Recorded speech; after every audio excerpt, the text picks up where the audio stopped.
Here we go. You guys ready? How are we doing the questions? Do you want to print them off? Yeah, let's do that. And then can we just leave them up there? Yeah.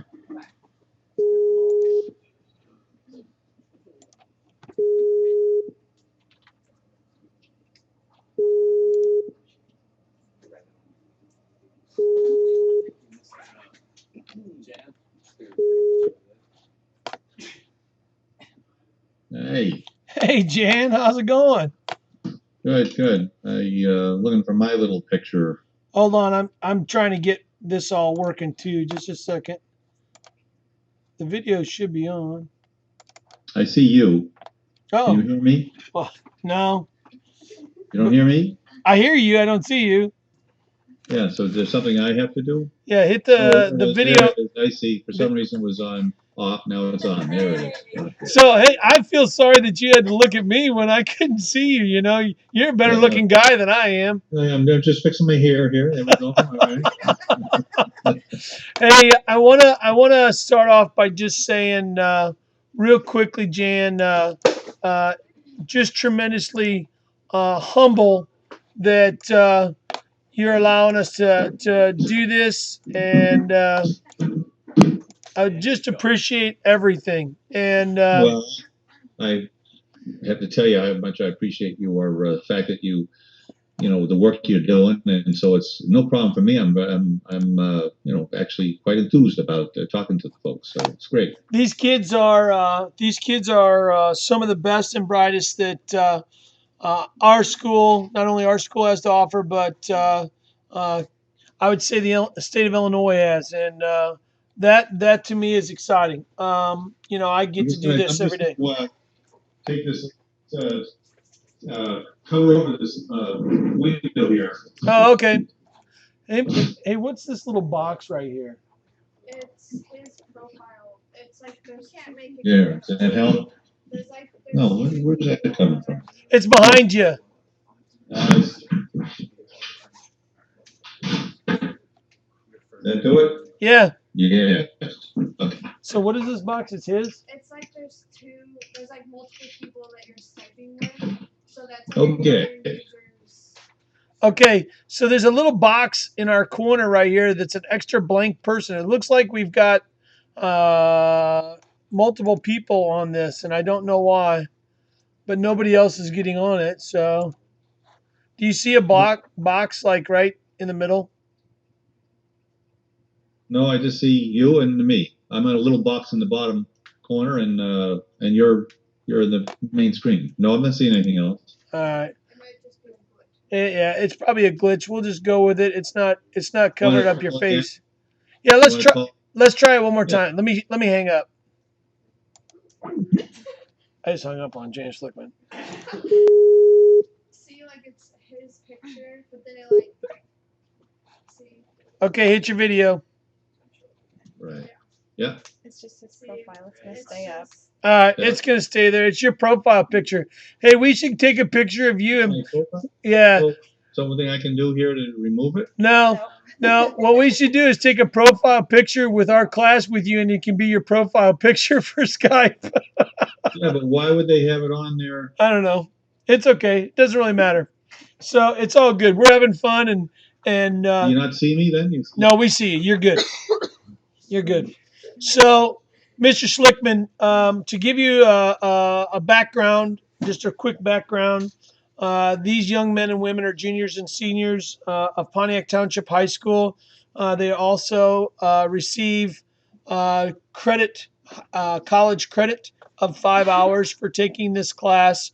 The community college that they work through is Heartland Community College. Interestingly enough, this project that these kids are doing really has gained a lot of attention. And so, what we did last year when we spoke with you, these kids were able to be inspired by the things that you're doing. And they set off on a 10-week water testing project for two rivers, actually, two rivers in Illinois, the Illinois River, which is the largest river in Illinois, other than the Mississippi River, and then the Vermilion River, which is our river in our hometown. So they did 25 locations, 100 times, and then out in Nebraska, they're monitoring the water out there, and we're making a comparison study of the watersheds when we have high flow rates. And so in the process, I sent you a Google Doc that kind of shows the uh, the flow of the water, and their hypothesis was correct. And so now they're monitoring atrazine levels in our state and in Nebraska, and consequently, we took the kids out there um, and let them go out to the University of Nebraska in Omaha and sample out there as well. So it's been an exciting time, but you're part of the reason that's happened. And so I'm gonna let these kids talk to you. I just want to say it's a privilege and an honor. This is an open discussion, so if you want to take it to any place, and if you've got things that you want to talk to them about, feel free at any point. And I just really appreciate it, Jan. I really do. No, thank you so much. And the work they're doing is extraordinary there. So I'm very pleased to throw in my 2 cents if it helps move them along. I think it's great. The work you're doing is just inspiring. I'm going to introduce to you our first young lady who is a senior here at Pontiac High School. Her name is Molly. Molly Ruddy is going to be our first one, then she'll introduce the next people. Great. Very good. Thanks, Jan. Yeah. Hi. How you doing, Molly? Good. How about you? Fabulous. I was wondering, when you took on this case, did you realize how big it would become and how well known? No, I didn't. I did not appreciate that at all.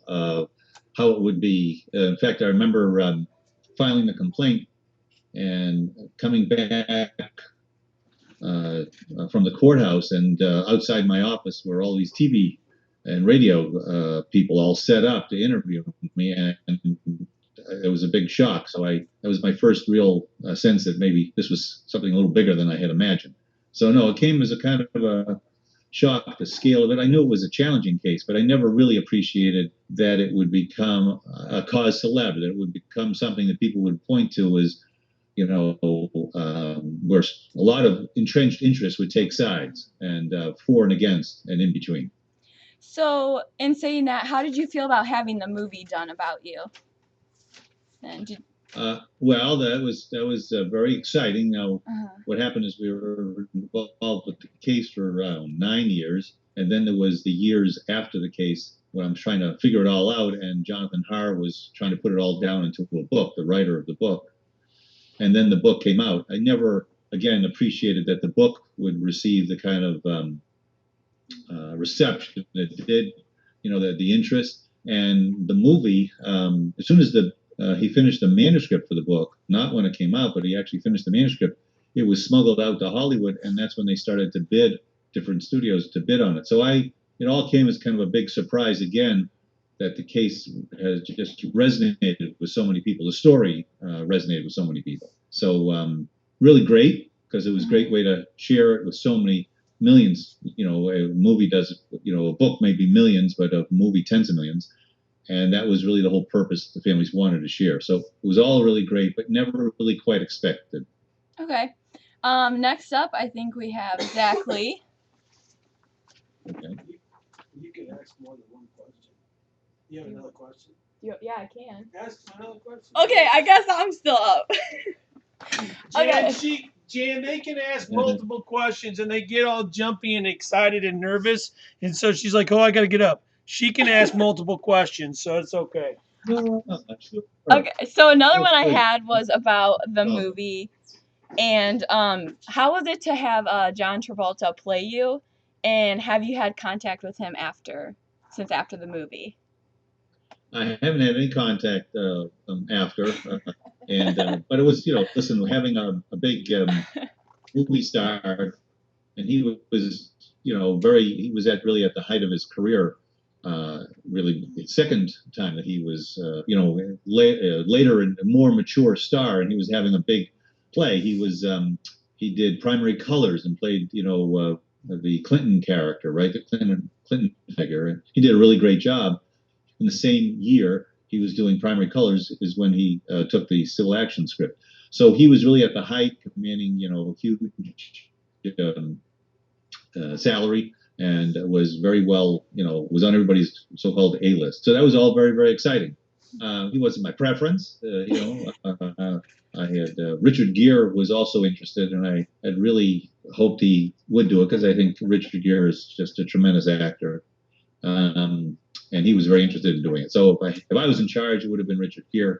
But John Travolta was, can't complain, very handsome fellow. When we put this Skype online, I'm more than certain that Richard Gere is going to watch it, and we're going to have him contact you so he can play the sequel to this, and he's going to play. We're going to get him, I promise you, Jan. Well, I'm a big fan of his, and he plays great characters, so it would have been nice. So a little bit back more to the case. Do you have contacts with the families anymore? Or after the case was over, is that when it kind of stopped? No, the families, we all stayed in touch over the years and have gotten together on occasion. And as people get older and the kids grow up now and they become married and families of their own, a little harder for everybody to get together. But we still maintain contact. And Donna Robbins is just a tremendous human being, and she's really been kind of the glue for the families and keeping informed everybody's activities. And what's really great is to see the children grow up who suffered through this tragedy, the survivors, and then they went on to really do great things with their life, to become professionals, to get into the environment, have families of their own. So all that was just very exciting and really great to see. So that was a great aspect of our relationship, to be able to watch everybody grow and develop, after the case. That's awesome. Well, thank you so much for talking with me. And now Zach is up. Okay. Is it Zach? Okay, next up is Zach. Let me close out a couple programs. We're seeming to have some feedback here. If I just wouldn't have so many programs up, it wouldn't be a problem. Okay. You're coming through pretty good. The video is very, very good. I hope, you're able to see me okay, but I can certainly see all you. Hey, Mr. Schlichtmann. My second son is Zach. Z-A-K or Z-A-C-K, or how do you spell your name? C-H. C-A-C-H? Yeah. Z-A-C-H? Yeah. Yeah. I gotta add that a lot. A lot of variations for that name. Yeah. All right. All right. I kind of want to ask you about what did you think of Jerome Foster during the trial? What was your opinion of him? Well, a fascinating character, a fascinating person, and he definitely tormented me for years. A brilliant lawyer. I think he had more than 50 years, something like that. A lot of decades. Unbelievably experienced and talented. But I feel that what captured he made the statement that was made famous in the book, that the truth is at the bottom of a bottomless pit, and that became so kind of emblematic of really what I was finding myself fighting against, which was this lack of respect for the truth, and that our legal system, and here was someone deeply experienced in the law who seemed to have that same feeling that truth is not important, and that truth is really something at the bottom of a bottomless pit. And I think that's an idea that pervades too many lawyers' thinking, and is really a fundamental character problem with our institution. So I think Attorney Thatcher is unbelievably talented, but also typifies his approach to things, as shown in the book, kind of typifies what I think is a basic problem with lawyers and our legal institution, how we think about the law, which is, I'm sure I'll get into as a question further. But to answer your question, that's what I think. All right. So have you had any contact with him after the trial? I have. I've met with him several times. There's been some additional forums that we've attended together. And they always follow the same pattern. We're always, really great to see each other and backslapping, and then the presentation will begin, and it's like, our fight never ended. So we're right, all of the bandage gets ripped off, the wounds get reopened, and we talk again as if we were, in the battle again. But then we end with, on a friendly basis. So the issue is still very much alive. That kind of divides us in our thinking. But obviously, as veterans of a war grow older, they soften their ideas of who is the enemy and who isn't. And things become a little more universal. But the issues are really important, and people are still taking sides on the issue. And he's on one side, and I'm on another. So you guys do talk about like modern day environmental issues? Oh, sure. It's the same issue. What is corporate? What should corporate responsibility be? But more importantly, what should the legal system's responsibility be to try and resolve these issues? And I don't think we made a lot of progress about the involvement of that kind of thinking. I have definitely the experience definitely caused me to change on a fundamental level my thinking about the law, myself, my role as a lawyer. It was a leveling experience for me. I hope it was for others as well, but I know it was for me. And it did fundamentally change my view of the law and what I'm trying to do as a lawyer. And I hope to be practicing law a little better and to have learned from that experience. My next question is, have you had any cases similar to the Woburn case? Yes, I have. I have done the Tom's River case, which is talked about right at the end of in the movie. There's a little coda that references that, and I applied the lessons that I learned in Woburn to the approach we took. And in that case, we didn't file a lawsuit. We engaged the other side, and one of the lawyers was the lawyers for Beatrice Foods that worked with Jerry Fasher, another law firm from New Jersey, a real pioneer in the defense of environmental tort cases. And we talked with each other. We did a different kind of approach. We approached them with maybe we could sit down and work, through this. And we did over months and into years, actually, 3 years. And during that process, we shared information and then eventually brought in a third party who helped us work it through. And then at the end of that process, we announced a resolution, settlement. So there was a 3-year process that ended in a resolution that gave the families kind of the economic tools to dig out of the rubble of their experience in Tom's River, which was very similar to Woburn, only unfortunately there were many more children who were affected by the contaminated water. So that was really good. That was a real progress and a different kind of an approach, and could only have happened if I had gone through the Woburn experience. So the things I learned there that took a while for it to sink in changed my approach, and I think we did a much better job because we were able to resolve the problem in a much shorter period of time with the least amount of conflict. And the state and federal governments were able to do the studies that, because we were fighting in Woburn, were pushed off and didn't happen until that war ended.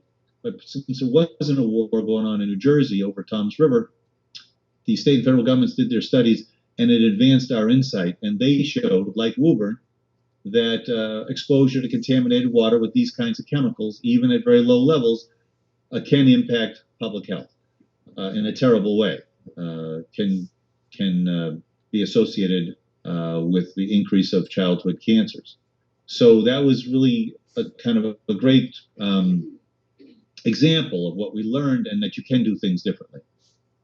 So did you study the sicknesses during the case? So like the cancer or the other diseases that were involved, like with the Richardson case and the Woburn? I had no choice but to get deep into the science and the medicine, the engineering, really all aspects of the science and the engineering, to be able to determine if we could make, whether the case be made, because we had to come up with the proof. The law is very demanding and puts a very big burden on those who are saying that someone's wrong caused cancer. And this was a very complex case. are the chemicals capable of causing cancer? How did they dispose of the chemicals? Did the chemicals travel underground to the water supply? Where did they go once they got to the wells? Did they impact people's health? You have to look at all their health histories before and after exposure, and then you had to go and study and test their health from a neurologic standpoint, neurotoxicologic standpoint, psychologic, neuropsychologic, immunologic, cardiologic, internal medicine, on and on and on. And so that complexity, I was forced to try and get my mind around. So yeah, a really deep education into the physics, the chemistry, the engineering, and the medicine of it. So how long did the test take? Because the movie didn't go really in depth about how long the test actually took. Yeah, and it was one of the failings of the movie. The book was much better about this. The major contribution I think we made was to the science and the medicine. And we spent a lot of time and money and energy trying to understand whether the contaminated water, did impact the health and how. So that was really important. The movie didn't really kind of emphasize the liability, what they did wrong, the dumping of the chemicals, but not really the science and the medicine, which I think was the greater journey, and the one that was probably the most threatening to those economic interests that don't really want us to appreciate, how these chemicals in the environment can impact our health. They were I think they're happy, entrenched interests, I think, are happier that we deal with the liability, dumping and focusing on that as opposed to focusing on how these chemicals in our environment can actually impact our health, even in so-called tiny amounts. So I find that as a big failing of the movie. All right, thank you. I'm going to introduce you to the next person, Jacob Giles. Sure.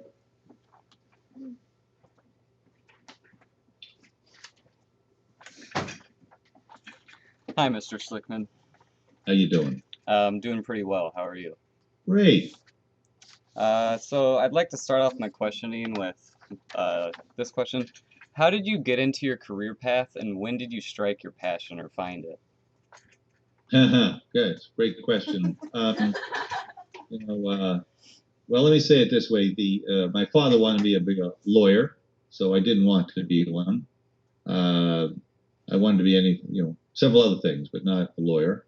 And the kinds of things that I was thinking about were being a philosopher. There wasn't too much of a need for philosophers in the 1970s. I think there's greater need now, but not a willingness to pay for them. But what happened was, after I got out of college and I was looking for a job, I got involved with the American Civil Liberties Union and some really great lawyers down in Rhode Island who were doing some good things, for free for people whose rights were affected. And and that kind of inspired me. I began to see lawyers and lawyering in a kind of different light, and thought maybe that was something I wanted to do. So I did decide to go to law school, having that image of a lawyer in mind. And then when I got out, opened up my own practice, and really enjoyed it. I enjoyed mastering the facts and mastering the science and engineering problem, and representing somebody who was injured by somebody who abused their power or authority. And I really liked it. And I liked putting it all together. And then if I could, kind of right the wrong by at least getting to understand it and then getting some measure of justice for my client, that was very exciting. And every success that I had seemed to be pointing me towards taking on a case like Woburn. I didn't understand it at the time. So I liked the success of the law. I liked the impact on people's lives that I could have. I liked all that. And life was pretty good because I was financially successful at doing something that I really liked. Mm-hmm. Then the Woburn case came to me. The families from Woburn came, told me their story, and kind of captured me. And then that took over, their cause took over my life, and I couldn't seem to let it go. And made for a really great book and a pretty good movie. It was when you talk about passion, yes, I no question I had a passion for what I was doing, but there was a there was this just kind of unique experience that took that passion and drove it to places I never could have imagined. So I felt like, at times I was, in a vehicle that I was not driving, and it was going very fast. That's really great. The next question I have is, while I was watching a civil action, I couldn't help but wonder how you could turn down the settlement offer that you were given, and I would just wondering what drove you to continue the court case.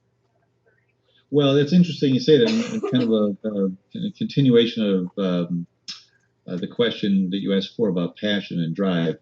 Now, you have to appreciate that when you take on a case like Woburn, with all of its questions and challenges, can you actually bring all the stuff together that nobody else had done, to make a case? Can you get past different motions to dismiss, that the law has all these little exit ramps on that highway that, force your case off the highway and it never gets to a jury. And then you have all the pressure cooker of the demands and the pressures on us as a firm to kind of meet those challenges. So you're in that. And then, of course, you're with the families, and the families have suffered an unbelievable tragedy. And they also, more than their personal tragedy, they are inspiring because they know that this is important not just for them and their community, but for other children in other communities. So you put all those things together, and then when you go through this and the case is surviving, and it's actually turning into a case that people would actually say, hey, there's merit here and maybe we need to resolve it. You set up a situation where you have to figure out what's the case about and when should you settle it and for what purpose. And I think I would have probably approached it differently now, as I'm a lot older and wiser, I hope, certainly more experienced.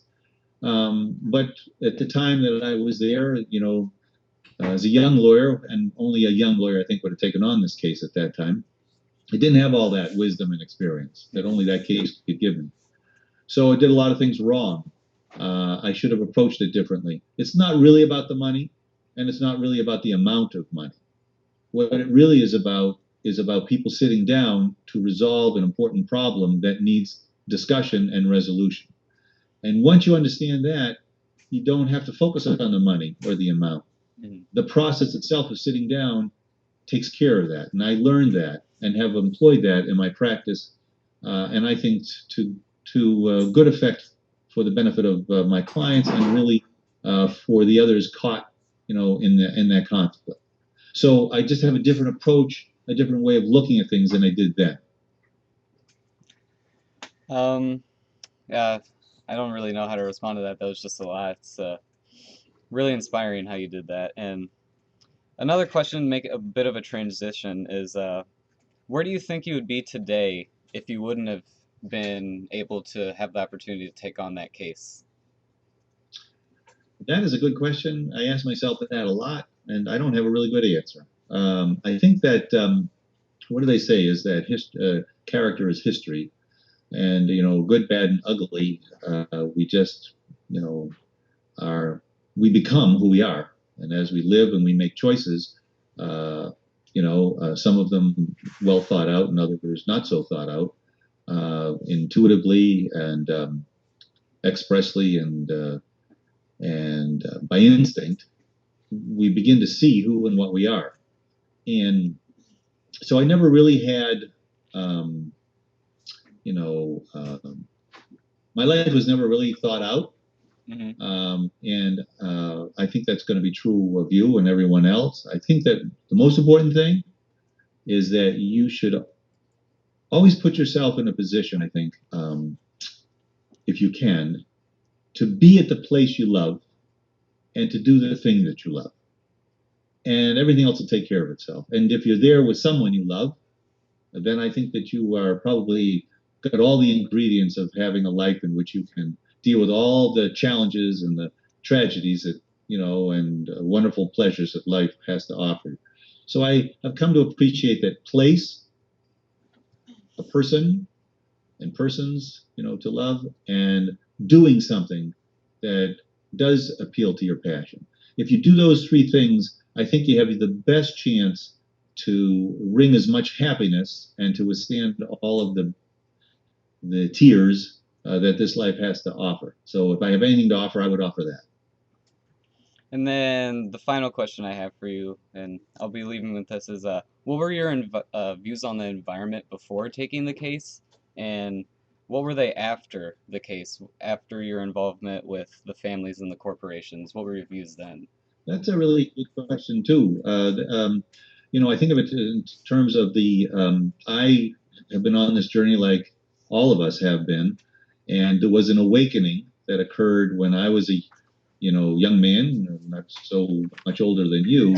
I was in college, and the Earth Day, that was 1970. It was the Earth Day, and the environment and what we're doing to the environment was coming. We were developing a sensitivity, a consciousness about it. The metaphors we had then were burning rivers, belching smokestacks. Those were the metaphors by which we saw, in littered landscapes. So that was how we saw the environmental problems as of that time. And I was, wanted to see myself doing something that would, do something about that problem. I felt that as a human being, I was, pulled along by that. I didn't quite make the connection between career and doing that, but I wanted to be involved in things that would address that, because I felt that was worthy. But when I got into the Woburn case, there was another whole new insight, a whole nother way of looking, a whole nother metaphor to look at what we're doing to ourselves, because the stuff that we're putting into the environment is not just litter, was not just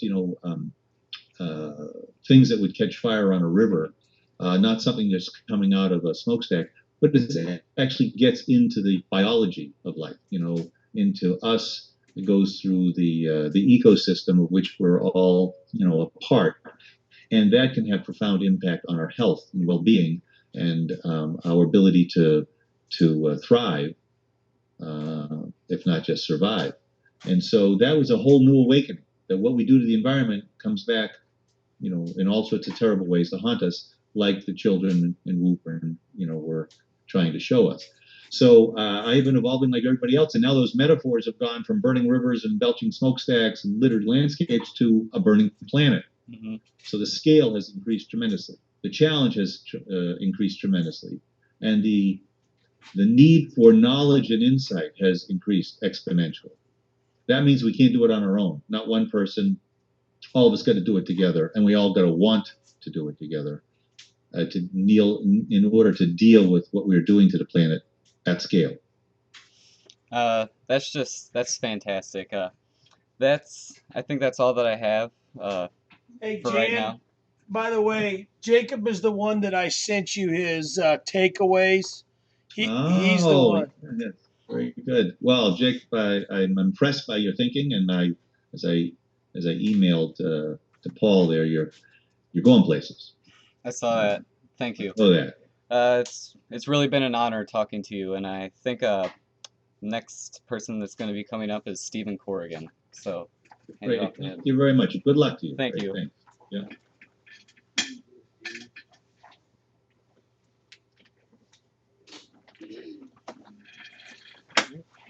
Hi, Jan. I'm Steve. I'm a senior here at Pontiac, and start off, I just had a couple questions about the movie. Okay. And so I was wondering, what would you say is the biggest difference that the movie perceived between how it actually happened in real life? That's a really good question. I think I touched on a little bit before, but let me elaborate. The book was really great in getting into the belly of the beast, and that was the family's need to get answers to their questions. And in order to do that, the families had to challenge not just the environmental agencies but they also had to challenge the Department of Health, and they had to challenge science and doctors. They went down to the School of Public Health, and they actually challenged the doctors there. When the families found out that the governmental agencies had not done the studies, and nobody had done the health studies to determine whether contaminated water could cause impact on children's health like cancer, she challenged them to do those studies. And Dr.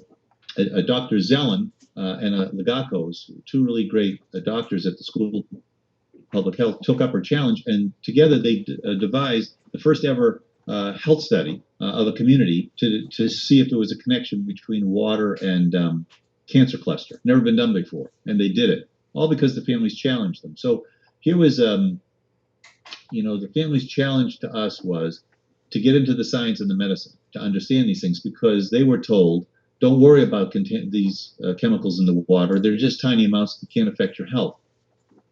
The book does a really good job of why the families understood their job was to show people these chemicals, even in small quantities, so-called, can actually profoundly affect health, because they understood that was the importance. Now, yes, the movie focused on the conduct, the dumping of the chemicals.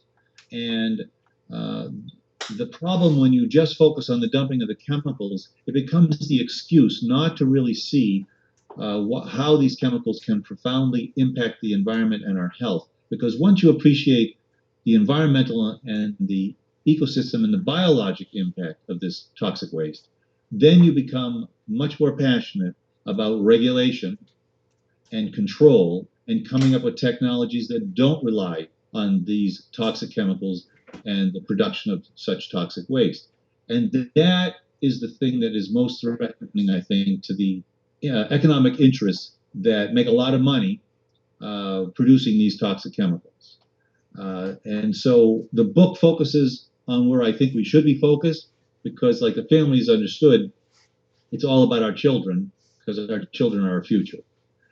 And while the dumping, and who's lying about all that is interesting and of course makes for, good story, it's not really what this is about. It's really about what is the price we all pay when we engage in that behavior. And that's the more important thing. The movie doesn't do that.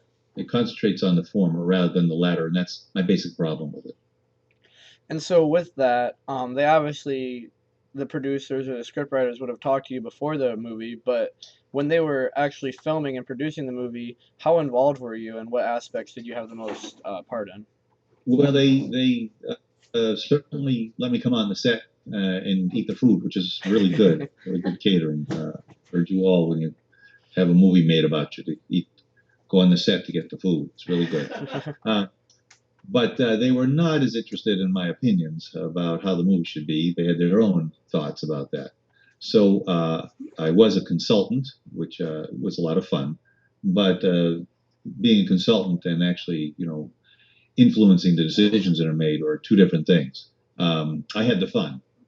They had the responsibility of making, something that was successful in their mind.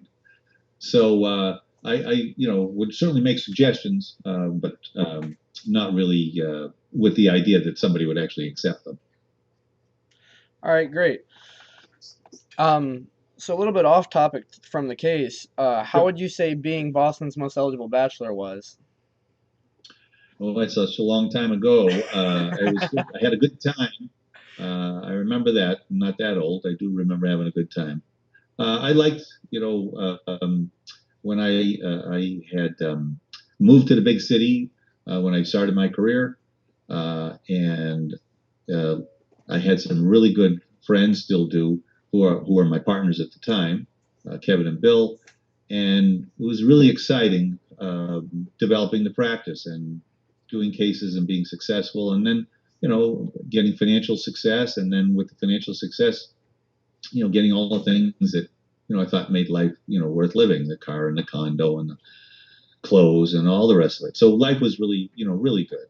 The Woburn case was the wake-up call, the kind of leveling event that made me drew me in into something a little more important than that. And at the end, I had to make some sacrifices, my partners as well, if we were going to continue the case, which we had to give up the kind of the possessions and things if we were going to continue the case. And they did, and I did, and we don't have any second thoughts about that. Because the Woburn experience in the end made us all appreciate on a deeper level, I think, what really is important. From that experience, I married, and and I now have 3 children, and three more reasons to want to get things right. And so I regret nothing. I believe that the experience, when I was single and trying to make a statement, and afterwards when I was trying to make sense out of it, and then when putting the pieces together, I was allowed to find some peace, and to begin to take joy from the experience and not just see it as painful. All those things I relish now and are a blessing. All right. Thanks a lot for talking with me.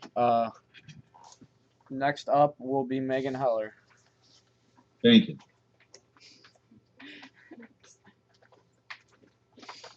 Hi, Jane. I'm How are you? Megan. I'm a senior here, but my first question is, how did you feel once you discovered that you figured out the case? Well, that was a kind of an ongoing process. So when you say figured out the case, for most of the journey, almost all of it, there were huge questions whether we had actually been able to answer the questions, but we were able to answer pieces of it. So at each challenge and every step along the way in which we were able to answer important questions, like, for instance, what did they do with the chemicals at the end of the day? How did they dump and dispose these chemicals? And that made for its own, convoluted journey, and talking to lots of people and trying to put the pieces together. Actually bringing that together, very satisfying, triumphant at different moments. You never quite put the whole thing together. And that just became a metaphor, really, for the rest of the case. Same thing with the science and the medicine. Have all these questions about where did the chemicals, go? How did they get distributed in the water supply? What were the people's exposures? And trying to master that and answering some of those questions. And then, trying to figure out how can little amounts of chemicals, actually impact health. And then having the group of scientists all come together and then figure out that it was not the drinking of the water that was where the exposure came. It was actually just living in the home, the enrichment of the air caused by these volatile chemicals that came out of the toilet and the dishwasher and the faucet and the shower that enriched the household air, and that the greatest exposure was just being at home, not drinking the water. Mm-hmm. Those kinds of things were electrifying and even intoxicating, because as I solved each of these pieces, I then thought, oh, I can bring this case. I can, sustain this case. I can overcome these motions. I can actually get to a trial, jury, which is a hard thing to do in any kind of case, but especially in one that's never been done before. So all of those things were the intoxicating achievements that made me want to get to the next one, the next one, and the next one. And of course, it's like playing those video games. There's always another level. You never quite get to the end. They kind of build that in. That's kind of a thing that's built into life. I didn't quite understand that. But so it was always exciting and always interesting, but never quite figured out. Mm-hmm. I'm still trying to figure it out. Yeah. I think you might answer this question earlier, but were you on set while filming the movie? I was. They had a elaborate set they built in L.A., and I was out there to see that. And then they also did on-location shooting here in Massachusetts, in Boston and surrounding towns. And I was able to be there as well and watch the making of the film, which was really exciting and fun, to see. So to see all those recreated events that I took part in, to hear the names, and to see people playing, myself and others, associated with those names, was, a very interesting, experience. And it was all done there in, full life form, like it was happening. So it was, as I say, great therapy, expensive therapy, but fortunately I didn't have to pay for that. I had already paid enough. Did you have to make changes within the movie, tell the director that's not how it happened, or have arguments? Oh, there was a couple of moments. One in particular that I did. I tried to refrain. Mm-hmm. I was asked on occasion, which I would give my opinion. But there was one thing that does bother me about the film, and I did register my objection to it. there is that scene, which is just not true, about the Schlichtmann character played by Travolta, witnessing or going past a fender bender, and then giving his card to someone and making the sign with his fingers, give me a call, and it's just not how we approach things. It's just not who we were or how we saw our role, and it's kind of it was a false note, and so I did register about that to no avail. It's in the movie. But I think that it's one of the failings of the movie, I think, is they didn't really capture, who and what we were to really understand what we were doing. And I think, frankly, it came because I think the writer and the director was more sensitive or could understand better the institutions, the lawyers who were defending the institutions, because that's who he deals with. That's who he dealt with. And I think that he did not have a kind of a sensitivity to us who are challenging authority. So I find that that scene comes from his bias coming from that side than it does from reality on our side. Mm-hmm. I'm going to just see if I can quiet this phone here for a second. There you go. All right. Sorry. My last question is, if you could change anything about the case, what would you have done differently? Everything. I say that, I made a lot of mistakes, and they could fill a book and did. Mm-hmm. So you can read that book and you can see lots of mistakes. The approach that I take now is just totally different than that. My thinking totally different. How I envision my role, all different. But I couldn't have got there unless I had gone through this very searing, experience. So I do everything differently, I believe, try to. And when I don't, when I forget those lessons, I usually end up in a bad situation. Mm-hmm. So the lessons I learned have application to all the things that I try and do as a lawyer. And when I apply them and I get them right, it's really much better for my client and much better for other people as well, caught up in the problem. That's what I want to do, and that's why I go around trying to talk to other lawyers and others about how we need to approach things differently. It's about resolving a conflict, not making more problems to have conflict over. It's about talking about it, not fighting about it. Mm-hmm. It's about trying to understand the past so we can learn from it so our future can be better. It's not about being stuck in the past, fighting about the past as if we have no future.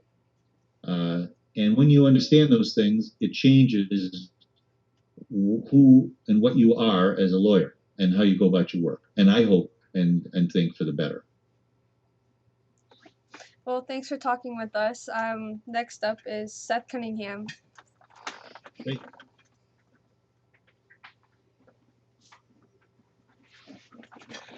Hi, Jan. My name's Seth, and I'm a senior here at Pontiac High School. Great.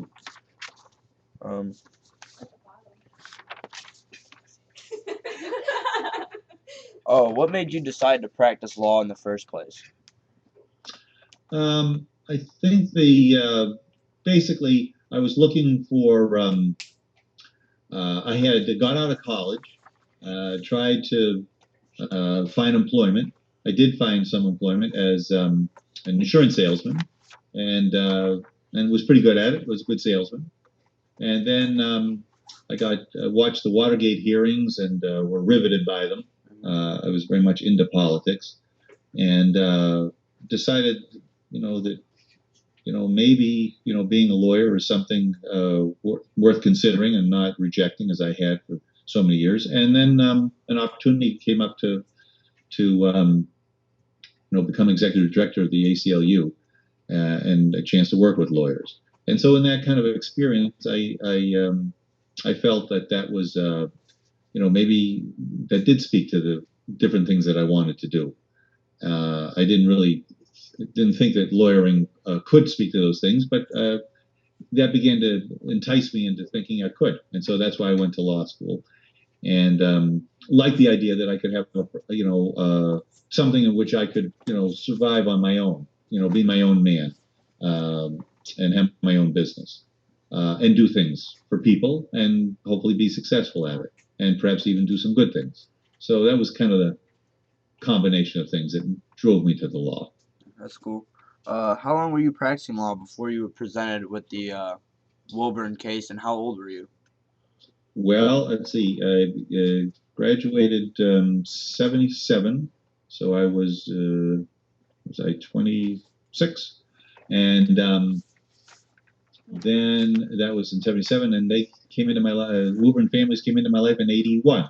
So was I 81? I was 30 years old when Wilburn families came into my life, and the next 10 years, like I say, made for a pretty good movie, really great book. And then it took me another 10 years to figure it all out. And I'm still trying to figure it out. Yeah. What is the biggest case you have been a part of since the Wilburn case? Well, I've actually done several other environmental cases on the scale of Wilburn, Toms River being the one that's publicly known about. Others been involved with that are confidential. But the Toms River case, very similar to Wilburn, was even in bigger scale. And we were able to apply the lessons, and come out with a good result over a shorter period of time with the least amount of expenditure of resources, which I think is a much better result than occurred with Wilburn. That was a decade and tens of millions of dollars, and a lot of conflict involved. So that, I'd say Toms River was probably my biggest one that people know about. But I have other cases on the scale of Wilburn that we've been able to resolve, with the least amount of conflict and the most amount of energy spent in helping people get on with their lives. Okay. Well, thank you for talking with us. I'm going to turn it over to Connor Wolf. Great.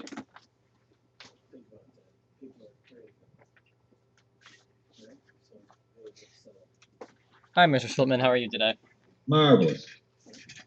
Okay, so I have some questions for you.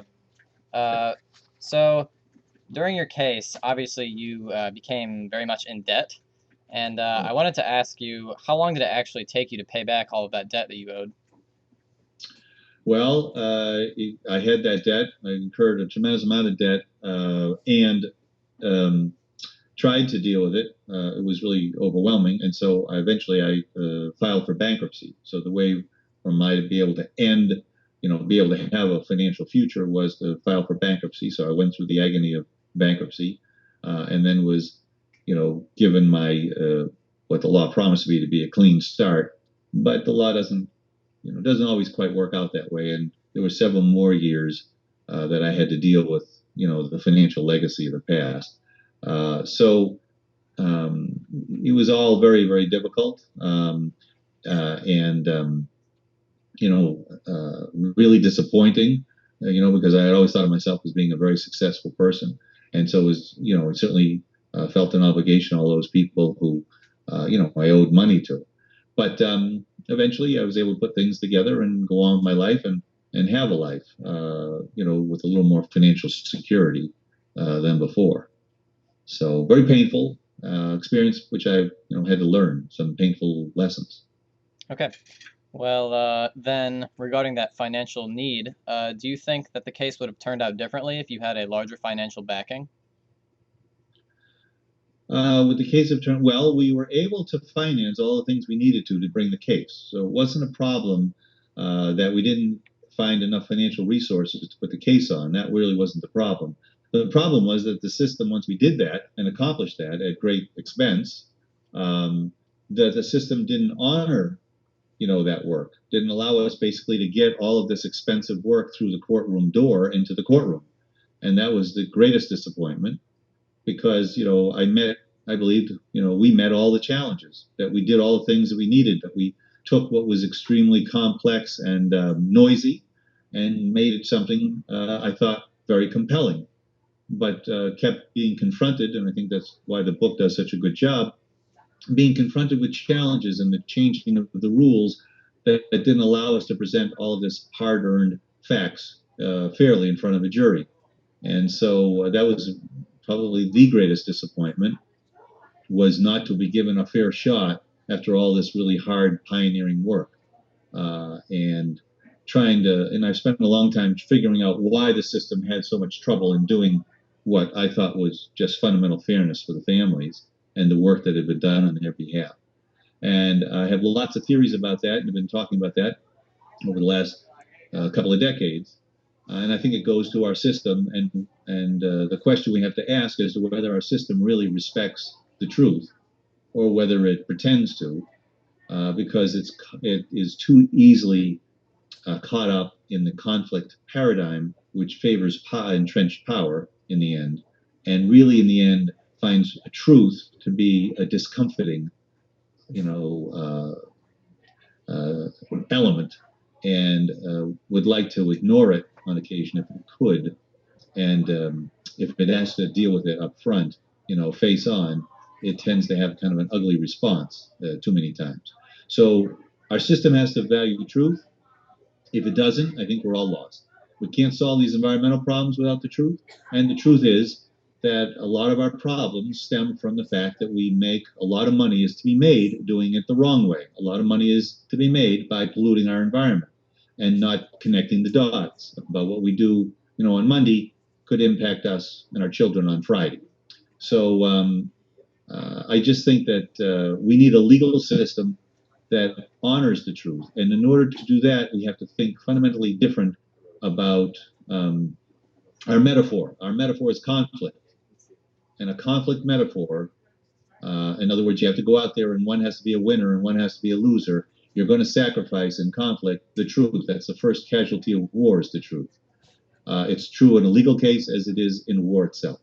We have to come up with another metaphor, a resolution metaphor that brings parties together, even those who don't want to, and brings them into a room, even though they don't want to, and gets them to confront the ugly facts of the past, even if they don't want to, and helps them get a consensus about that past and to learn from it so that we can make amends for it and so that our future is better for it. That's what the legal system has to do. But I've come to appreciate that that's not going to happen unless the legal system changes on a very fundamental level. Dickens got it right. He saw the system for what it was. It gives the moneyed might the power to wearying out the right. So we have to understand that is a fundamental problem with any institution, that it plays at the end of power and money. And we need to have an institution that doesn't do that, that actually civilizes power and not tries to serve power. Well, thank you. I'm going to go ahead and turn it back over to Mr. Ritter now, and he'll wrap things up. Sure. Jan, I've got a couple of kids, so just so you know, the bell rang and the kids have to go, but we don't care because we're going to get in trouble, and that's what's the right thing to do at this point, because these kids they've got a couple follow-up questions that they've been thinking about, and I want to give them the opportunity to ask you, because being able to speak to someone like you is a once in a lifetime for these kids, and for me it's a twice in a lifetime, I guess, but we're going to do it. So okay. We're I'm happy, Paul. I'm happy to, be available again to you. So really appreciate what you're doing. You're doing good work here. So if I can help in any way, I'm happy to do it. Thanks, Jan. Stephen, yeah. Or you or Jacob? Stephen, let's go, Stephen. All right, good to be back. So, obviously, with the class that we have, we are in charge of a lot of organizations and programs, and with that, we like to educate the public and our community about that. And we have a lot of chances to educate the youth. And so, when we're doing this, what do you feel is the most important thing to teach them to not only get them excited about it, but to keep them involved? Well, I think the most important thing is to think about their home. Think about the place that they love, the place that they have grown up as a family, and maybe it's going to be that place, or maybe it's going to be another place. But to respect place. That's the place is where we root ourselves, okay, and we need to be respectful of that place for life to take root, our life to take root. So be respectful of the place. Go to the place that you love, whether it was the place you grew up or maybe there's another place that's calling you. But when you do, go to that place that you love and devote yourself to making that place a better place, a healthier place for you, your family, and other families as well. So care about the water, care about the earth, care about the air, and care about the things that we are doing in that may be impacting the air, the earth, and the water that is going to come back to haunt us. Get involved, care about those things, care about them on the local level, and then also think in terms of how all these impacts on the local level are having on a global level, and get involved. But don't get involved to set yourself up for disappointment. There can be a lot of reasons to be disappointed. That's why I say you must be in a place that you love, you must be there with someone you love, and you must be doing something that you love. Have the passion for what you're doing. That's the only way you're going to overcome the disappointments and the defeats and the frustrations that you're going to have as you begin to learn how things are and what is needed to change those things to make things better. If you're going to get through that, triumph over that and still be there, in the morning to keep trying to do it again, no matter what happened the day before, there has to be love and passion for place and person and activity. Master those things, everything else you'll be able to master. All right, thanks a lot, Jan. And Sure. Jacob Giles is going to come back over. So.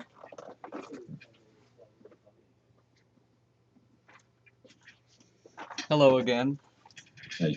I believe this is the very last question that we have for you. But as I was listening, very last today, as Mr. Ritter says. But as I was listening today and what you have to say and all the questions that I asked you, I couldn't help but tell how passionate you are about everything that you do. And I just wanted to ask you what other environmental issues spark like great interest in you, and what are they, and what do you think are possible solutions for those? Well, the one that captures me heart and soul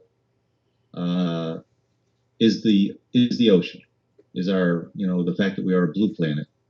And I live on the ocean. In fact, right outside my window here, I'm on the cliff that overlooks the ocean. I find my inspiration from it, every day. And what we are, and the sea is, it's not just the source of all life; it is life. And so I am deeply concerned and very passionate of trying to figure out ways that we can limit the damage we are doing to the sea, because we depend on the sea. The plasticizing of the sea in particular is a particular concern to me. So much of what we're doing, everything we do ends up in the sea, in the ocean. And there is so much beauty and greatness in the sea that can enrich us on every level of life. We cannot afford to plasticize the ocean and kill the life there, and by doing so, really kill the life on this planet. So that's the one that engages me the most. Global warming is having its biggest impact, and I think the one we can see the most in the sea, the rising temperatures of the sea. So the other day, maybe you saw this. It's something that particularly concerns me about the seabirds in the Northwest that are coming back, undernourished, malnourished, starving. Very, very, disconcerting. Very, very concerning. What's happening at the microscopic level in the sea and the macroscopic level. We should care about those things. Now, the answer is we can do something, and we can do something, and we can start doing them every day and every week and every month. First of all, by understanding what are the things that we are doing that impact the sea, from runoff to the products that we use, and to raise consciousness. So there's all sorts of things that we can do to bring up public education and to get people to see the connections between what we buy and how we go about dealing with stormwater runoff, and what we do there has direct impacts on the ocean and its ability to sustain our life. And there are things that we can do, local communities can do and are doing, and that we can do as consumers that can make the guard against the health of the sea that we absolutely depend on. So that's the one that grabs me the most. That's the one I'm most concerned about. That was very well said. Couldn't agree with you more, Mr. Schlickman. Is that we all You have for another today? I don't believe so. Not Okay. right now. All right. Okay, here's Mr. Ritter.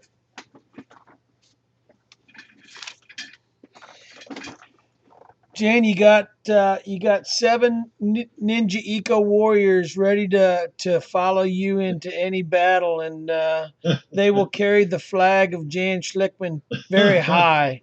And I would like to entertain that maybe you and I, after my class has had opportunity to kind of digest, and we're going to expound on this a little bit more and let them kind of now do a redo on their takeaways. But um, what I'm thinking is that maybe you and I can talk down the road here, and maybe we'll look at some of the things that you just talked about and find ways to engage and energize the youth. And I think that these kids here will not only be able to do just that, even though we're some 1,200 miles away from the ocean. I think we could find a way to really bring some steam into a lot of kids' lives and make education real. The biggest impact. You say you are 1,200 miles away, and yet the biggest impact on the sea comes from the heartland of America. You bet. And our agriculture and our use of chemicals all going into that mighty river that goes into the richest ecosystem on the planet.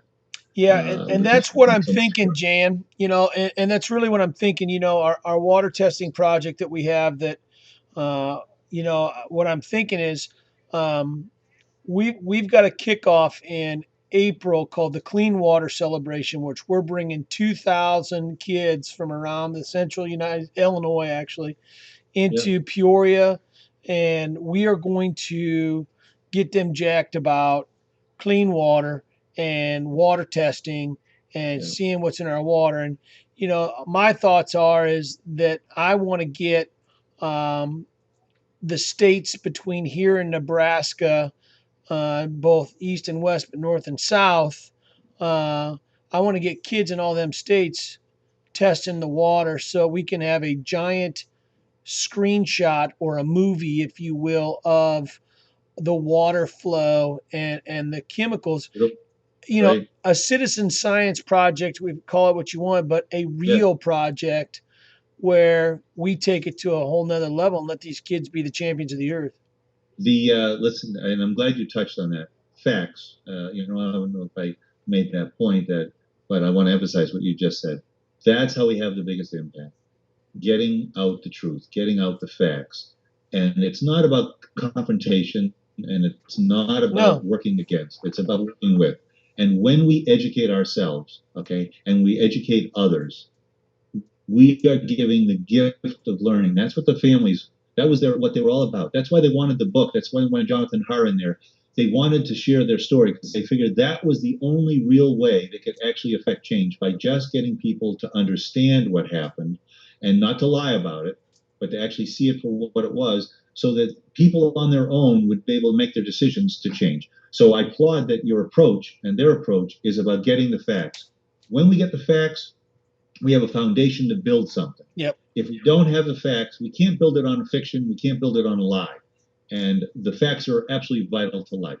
The facts are the truth, and the truth is life. And that's what the family's taught me. So I absolutely agree with that approach, and love to talk to you about some ideas we can come about. But you're already there. You're already doing it. We can come up with some ideas about it, but you are on the right track as far as I'm concerned. Well, it has been a privilege and an honor, and you are an unbelievable human being. And when I hear your name, and when I see different things that you've been able to accomplish, I'm simply humbled and inspired. And so are these kids. And I just want you to know, from the bottom of our heart, Pontiac High School thanks you. These kids thank you. They want to take a selfie with you. Can we do that? So all you got to do is smile. Sure. All you got to do is smile, and we're going to take a picture and a selfie. I'm trying to. I'm tearing up here. I apologize. I'm a pretty emotional guy. By the way, it's homecoming here, so the kids are getting ready for homecoming. So things are Great. pretty crazy. Okay. Okay. Great. I'll tell you when to smile. Oh shoot! All right. You can selfie by Skype. That's amazing.